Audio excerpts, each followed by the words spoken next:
IP का जो craze है ना पिछले कुछ वक्त से बहुत तेज़ी से बढ़ रहा है और कहीं न कहीं अच्छा रिटर्न भी उसमें मिल रहा है। ऐसा तो नहीं कि आने वाले वक्त में इक्विटी पे ये भारी पड़ती हुई नज़र आ सकती है एसआईपी? बिल्कुल नहीं। हुँ, उसका रीज़न क्या है कि हमारी इकोनॉमी ग्रो कर रही है बड़ी तेज़ी से।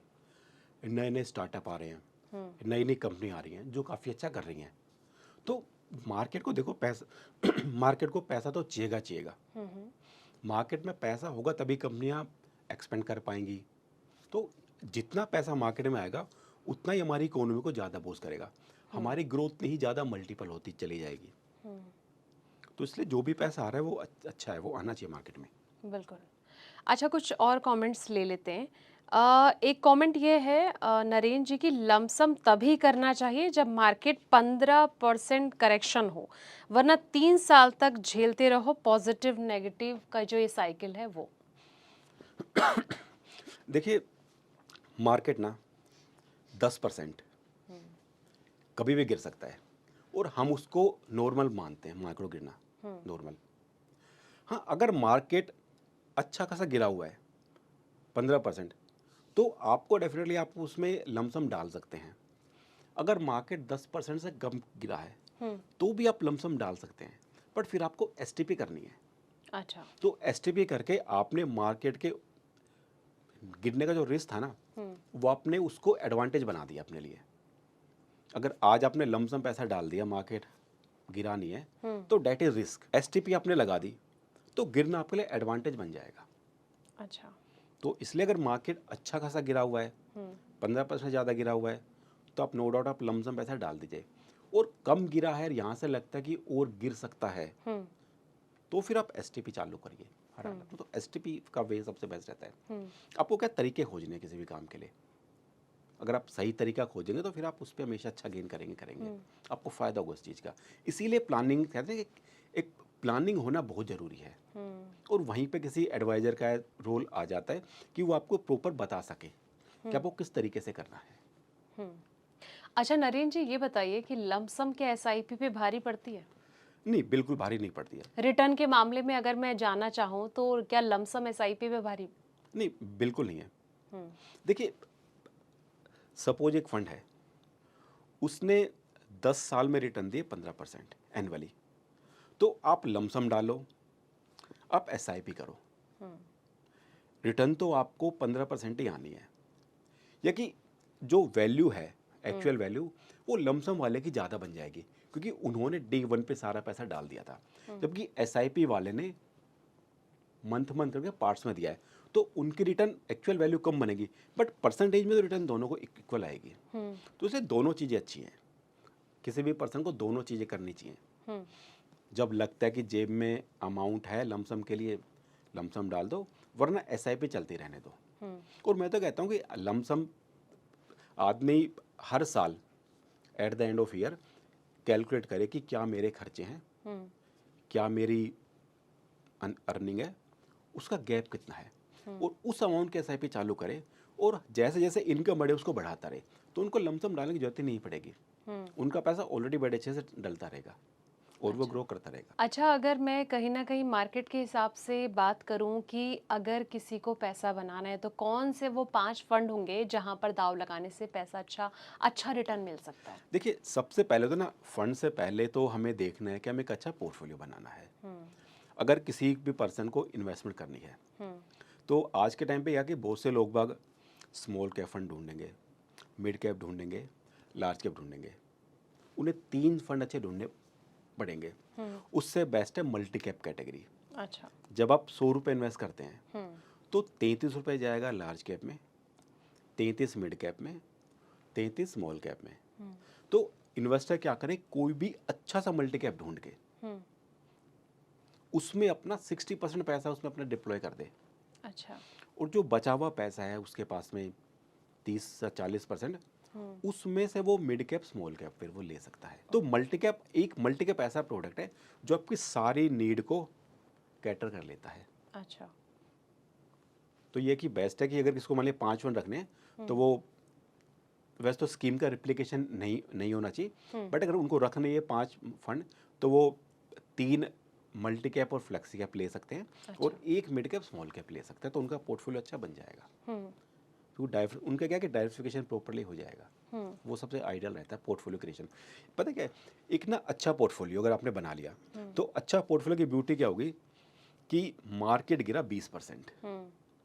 तो आपका पोर्टफोलियो गिरेगा बट वो 20 नहीं गिरेगा, वो गिरेगा 15%, 14%। हम्म। उसने प्रोटेक्ट कर लिया।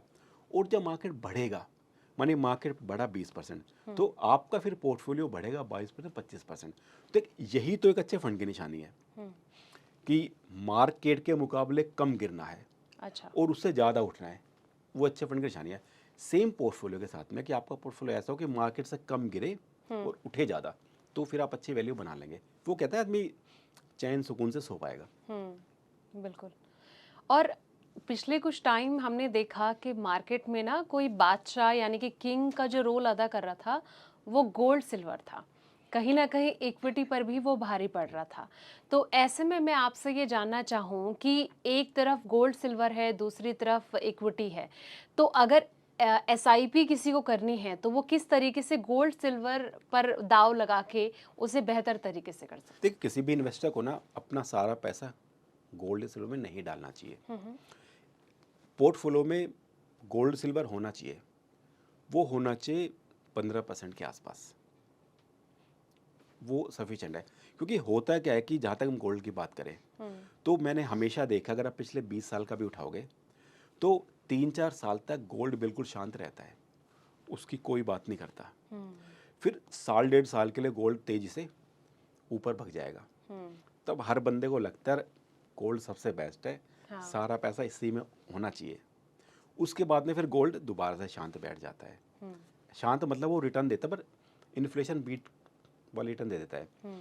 फिर 2-3 साल के बाद में फिर से गोल्ड एकदम से बादशाह बन जाता है। तो इसलिए आपके पास में गोल्ड होना चाहिए पोर्टफोलियो में, बट 15-20% होना चाहिए। और उसमें आप एसआईपी करते रहिए। तो ये क्या होगा कि सपोज किसी ने एसआईपी चालू की गोल्ड में, 3 साल तक उसने देखा कि मेरे को रिटर्न आई है 10%, डेट इज एवरेज। उस टाइम पे इक्विटी ने बहुत अच्छा कर दिया होगा। और जब इक्विटी अच्छा नहीं करी, तो फिर उन्होंने जो 3 साल में पैसा जो इकट्ठा किया ना गोल्ड वाला, वो फिर उनको अच्छी रिटर्न उनको दे देगा। अच्छा। तो इसलिए गोल्ड सिल्वर होना चाहिए, बट 15% के आसपास। अच्छा। अमीर बनने का एक मंत्रा क्या है? आप किसे मानते हैं? क्या सिर्फ एसआईपी ही है जो इन्वेस्टर को, इंसान को अमीर बना सकती है? देखिए, अमीर बनने का ना जो सबसे बड़ा मंत्र है वो है पेशेंस। कोई भी इन्वेस्टर जो पेशेंस रखेगा वो अमीर बनेगा बनेगा। आज से अगर हम जाएं लगभग 15-20 साल पहले, 10 साल पहले, इवन आज भी किसी भी पर्सन के पास में सबसे ज़्यादा जो पैसा होता है ना, वो उनके पीएफ अकाउंट में होता है। आप देखेंगे पीएफ अकाउंट को, तो ना लगभग जब आदमी 25 साल की एज पे नौकरी चालू करता है, तो लगभग ना 50-52 की एज तक पीएफ की वैल्यू कोई बहुत बड़ी नहीं होती है, वो बड़ी नॉर्मल लगती है। बट लास्ट के 7-8 साल में ना बहुत मोटा पैसा आ जाता है ब्याज का, मल्टीपल की वजह से। और वो सारी वैल्यू लास्ट के 7-8 साल में बनती है। तो क्या कि आदमी वहाँ पे पेशेंस रखता है, यहाँ पे कह सकते हो उसकी मजबूरी है, वो निकाल नहीं सकता पूरा। सेम चीज़ हर चीज़ पे वो होती है, सेम म्यूचुअल फंड पे है कि आपने एसआईपी चालू कर दी और आपने देखा साल 2 साल में देखेंगे, तो अगर साल 2 साल में रिटर्न अगर 20% दिख रही होगी ना, तो भी वैल्यू आपको बहुत ज़्यादा बड़ी हुई दिखेगी नहीं। आपने इन्वेस्ट कितना किया होगा 3 साल में? कुछ भी नहीं।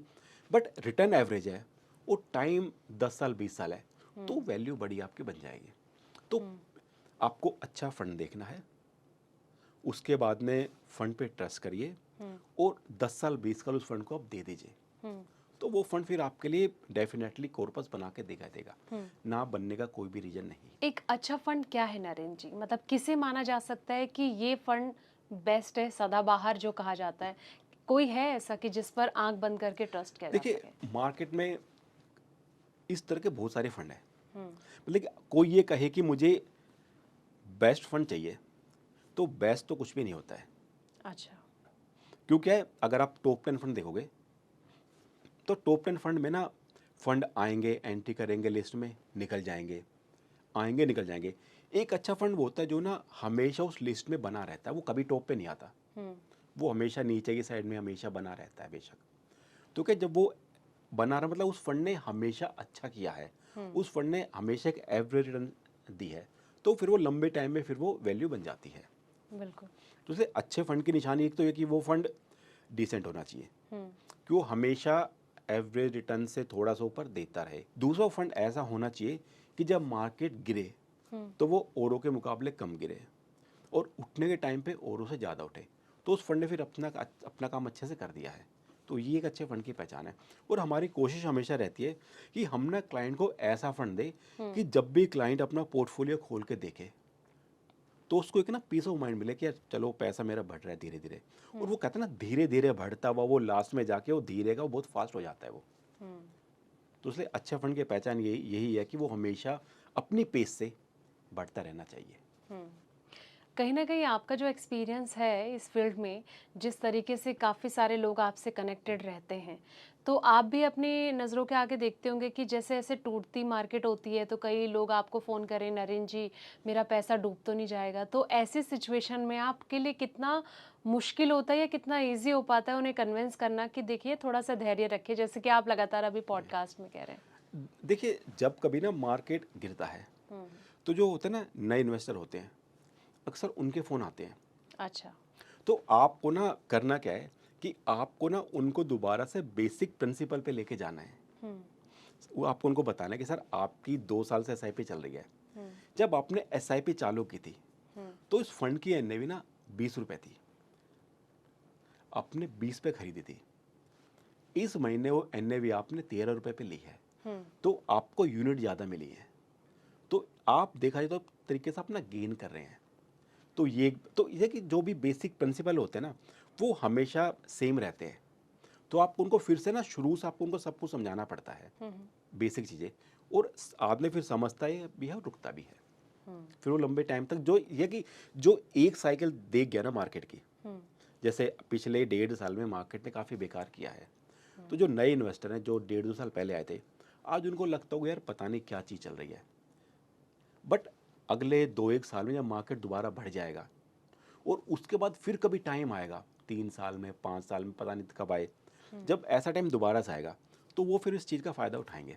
वो फिर फ़ोन करेंगे यार पैसा डाल देता है मार्केट गिरा हुआ है। तो हुँ। पहला जो फेज़ होता है इन्वेस्टमेंट लाइफ का पहला, that is very very much important. बिल्कुल। वहाँ पे आपको संभालना पड़ेगा, आपने वहाँ पे उनको प्रॉपरली काउंसलिंग कर ली, उनको मतलब कि कहते हैं ना कि आप जब कुछ भी गड़बड़ हो हुँ। तब बेसिक के ऊपर जाइए।